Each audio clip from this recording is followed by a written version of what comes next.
হামজা চৌধুরীর সবচেয়ে পছন্দের ফুটবলারকে, লিওনেল মেসি নাকি ক্রিস্টিয়ানো রোনালদো, কিংবা হামজা চৌধুরীর সবচেয়ে পছন্দের কোচকে, কোন ফরমেশন তিনি প্রিফার করেন?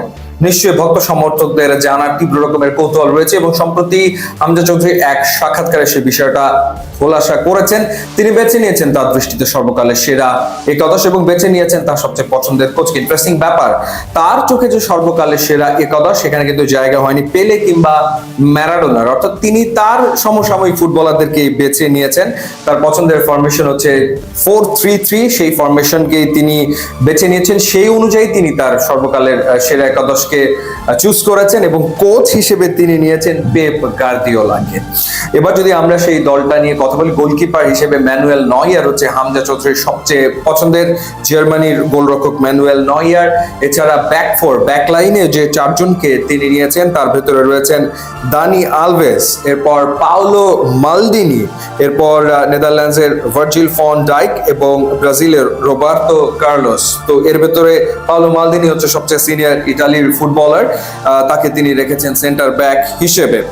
মাঝ মাঠে তিনজন, অর্থাৎ মিডফিল্ডার হিসেবে জিনেদিন জিদান হামজা চৌধুরীর পছন্দ এবং জিনেদিন জিদানের পাশাপাশি স্পেনের আন্দ্রেস ইনিয়েস্তা, তাকে তিনি বেছে নিয়েছেন এবং ফ্রান্সের এনগোলো কান্তে, তাকেও তিনি তার সর্বকালের সেরা একাদশে রেখেছেন। অ্যামেজিং, দারুণ ব্যাপার। 4-3-3 ফাইনাল যে 3 সেটা সবচেয়ে আকর্ষণীয়। দুই প্রান্তে তিনি যে দুইজনকে বেছে নিয়েছেন তাদের ভেতরেই ডিবেটটা চলমান থাকে যে কে আসলে সেরা, কে আসলে বিশ্ব সেরা, কে আসলে সর্বকালের সেরা। তো সেই জায়গাটাতে 4-3-3 ফাইনাল 3-তে তিনি রেখেছেন Argentine greatest of all time Lionel মেসিকে এবং একই সাথে আর এক greatest of all time Cristiano রোনালদোকে।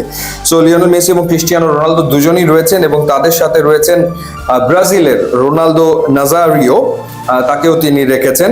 এবং যেমনটা বলেছি যে দলের কোচ হচ্ছে পেপ গার্দিওলা, 4-3-3 হচ্ছে তার সবচেয়ে পছন্দের ফরমেশন।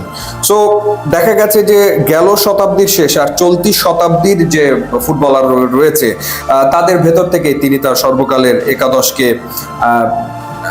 বেছে নিয়েছেন। এই কারণেই আসলে তার একাদশে জায়গা হয়নি ম্যারাডোনা কিংবা পেলে কিংবা ইয়োহান ক্রুইফের। সো হামজা চৌধুরীর যে একাদশ, সেই একাদশ আপনার কেমন লাগলো ডেফিনেটলি জানাবেন।